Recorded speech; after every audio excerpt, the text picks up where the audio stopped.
Scott. We are connected. If you want it or don't want it, we are connected. You're living in Brazil, you're living in North America, you're living in Asia, you're living in Russia. We are all connected. We need peace. We need to come to a conclusion, to sanity. But we need people willing to accept that. And unfortunately, rather than calling peacemakers strong people, we call them weak. We tend to call the war fighters, the people who support war, we call them strong. The reality is they're the weak ones. It doesn't take, it's a coward's way out to fight because it becomes a physical thing. It becomes brute strength. The heroes are the ones that take the hard path. Peace, negotiation. Peace is the hardest decision that it's the hardest thing in the world to get. Hardest thing in the world to get. And it takes a better man than most of the people out there to do it, a better woman. It takes a better person. But it takes a person of enormous internal strength. The easiest thing to do is to punch somebody in the face. Easiest thing in the world to do. The hardest thing is to not punch them, sit down and talk to them about why it is they feel the way they feel. And then have the courage to listen to their answer and then do something about it so that there isn't an altercation. That's real courage. That's real strength. But instead, we sit here and we lift weights and then we get all pumped up and you come at me and you say something, bam, I hit you in the face. And there was, oh, he's a tough guy. No, he's a coward. If I punch you in the face, I'm a coward because I didn't have the courage to confront you nonviolently, to ask you your opinion. I didn't have the courage to listen to you. I didn't have the courage to act on what you said. That's where courage comes from. A coward punches people. A coward invades countries. The strongest people sit down and talk. And people say, well, you just called Putin a coward. No. Putin tried to talk. He tried to talk a long time. From 2015 on, even prior to that.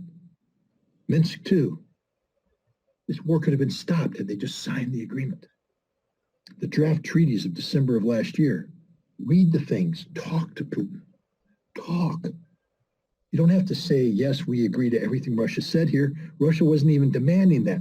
All Russia wanted you to do is read them and respond. Listen, talk. That takes courage. And nobody in the West had the courage to sit down with Vladimir Putin and have that conversation. Because of the rhetoric, all along all the mainstream media they were Putinizing Russia and demonizing Putin, and you cannot go. It's a circle. It goes, spins around. You cannot take out of this circle. So you have an election coming up. You have two candidates running.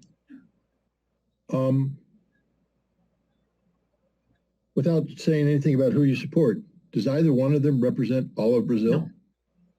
Can I ignore you and just deal with them? Yeah. Can I ignore the... It's divided. The country is divided in two parts, basically equal parts. But my point is, Brazil is more than either one of those two men. Exactly. Brazil is more complicated than that.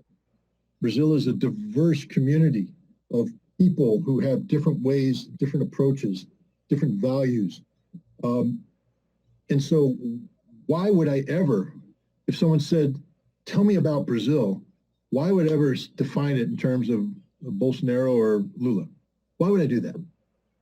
They're nothing. They're temporary politicians. Brazil is forever. It's going to be here, after these guys are dead. So why would I ever simplify and actually insult Brazil by talking about their elected officials when Brazil is the Brazilian people? So why would Russia, what disrespect is there when you define Russia in the place and you say Vladimir Putin? Putin's Russia, Putin's Russia, Putin this, Putin that. I'm not denigrating Putin. I think history has shown he's one of the great historical figures of this century. I mean, the man's been in power for 22 years. So, 23 coming up. So you can't dismiss that. No matter how you feel about him, when the history books are written, his name's going to be playing a prominent role. But man, what an insult it is to Russia to say, Putin's Russia, Putin's this, Putin's that. What about Russia? What about the Russian people? Don't they count? Don't they stand for something? 158 million of them? Don't they count? Or is it just one man only? So that's the ignorance of taking that. Yes, you have to pay attention to Vladimir Putin. You can't ignore Vladimir Putin, or you do it at your own risk. But the best way to deal with Vladimir Putin is to listen to him. We go back to that speech he gave. What did he talk about? The Russian motherland, Mother Russia. So the best way to deal with Putin isn't as Vladimir Putin, the individual, but Vladimir Putin, the president of Mother Russia, of the Russian people. And if you take that and that whole approach, suddenly you see the ridiculousness of all these Putin whisperers out there who advise Joe Biden about, well, if you do this, Putin will do this. If you do this, Putin will that. Stop talking about what Putin's going to do. If you do this, this is how Russia's going to react. Boom. Because Putin feeds off of Russia. I mean, he's the president of Russia. He obviously cares about Russia. So you should focus on the whole entity of Russia. That's how you get Putin to respond. That would be my approach. He's not corrupted. You can't go in there and hand him a briefcase of money and expect him to do something. That's not how he works. He looks for the best interests of Russia. So talk to him about what's good for Russia. Not what I think is good for Russia. What does he think is good for Russia? Find out. Remember, sit down and talk to people. Have a conversation. Don't be afraid to listen and have the courage to act on what they tell you. Who's doing that with Putin right now? A lot of people are. You know who is? Xi Jinping. He has conversations with Putin. He listens to Putin. There's the Indian, Modi. He listens to Putin. There's a lot of people who listen to Putin. Not in terms of being dictated to by Putin, but having an actual conversation. About what does Russia need? Not what does Putin need. What does Russia need? Because even Vladimir Putin looks in the mirror and realizes that in a day, hopefully for him longer away, but at some point in time, he ain't going to be president anymore. But Russia will still exist. And the policies that he's putting in place today will have an impact on the Russians that are living that long time. See, I think Putin actually believes this. He's not living for the moment. He's living for the long term, what's good for Russia. And so imagine how much impact you could have in having a conversation with Vladimir Putin about what's good for Russia long term. Not what can Russia do for me, but what can we do for Russia? And then I think Putin would turn around and say, what can we do for the United States? How do we make what's good for America good for Russia? Where do we find points of commonality? How do we work together towards this common objective so that our grandchildren are raised in a world where the United States and Russia aren't talking about hitting each other with nuclear weapons, where there's no sanctions, where it's not a matter of embarrassment to have a Russian visa in your passport to visit. When you come back to the United States, you don't have to worry about customs officials going, oh, you went to Russia. Come back here in the room. We're going to rip through all your stuff. Tell us what you were doing in Russia. As opposed to, hey, you have a good trip? How was it? Moscow as pretty as they say it is? Yeah. Oh, man, good luck. Welcome back. That's the future I want for my grandchildren. And I imagine that's the future that Russians want for their grandchildren. It could be a future you want for your grandchildren. Wouldn't you like, Brazil to live in a world where you didn't have to worry about, sanctions and stupidity and war, that you could just, I know it sounds utopian, but that's what multilateralism is. That's what Russia and China and Brazil and BRICS are trying to create. Not a utopia. We all know that humans suck. We know humans do bad things. And we're never going to get rid of war. We're never going to get rid of crime. We're never going to get rid of poverty. But we can try to minimize it. We can try to make it so that war doesn't dominate our life, that poverty doesn't infect, our society, that crime isn't rampant. And we can do that together.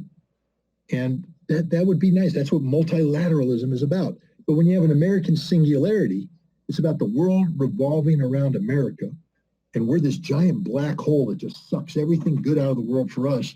And we leave you there with this festering cesspools and sewers and disease and all that. And we're not willing to help you because we only care about ourselves.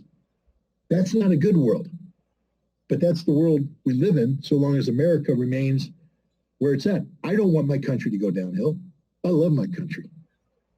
I want my country to be strong, powerful, but not in the way that we talked about in terms of punching people in the face. I want my country to be the guy that doesn't punch people in the face. I want my country to be the guy that sits down and talks to people, listens to people, works with them to solve problems.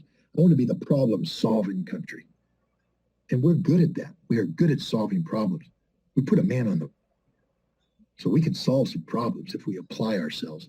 But in order to do that, I got to respect people. Russia respects people. I know they're going to, people, he invaded Ukraine. How could he possibly respect? Then you don't know anything about how we got involved in this conflict. You don't understand what's going on. You don't understand that Putin didn't want the Donbass to be invaded into Russia, that he struggled to keep Donbass part of Ukraine. And that Russia, throughout the 1990s, even though they viewed Crimea as Russian historically, were working with the Ukrainians under the understanding that Crimea was Ukraine. But that stops working when people try to punch you in the face, which is what the Ukrainians did in February 2014. They collectively punched Russia in the face. Well, you throw that punch, don't be surprised if you get punched back. Not too many people want to talk after they get hit.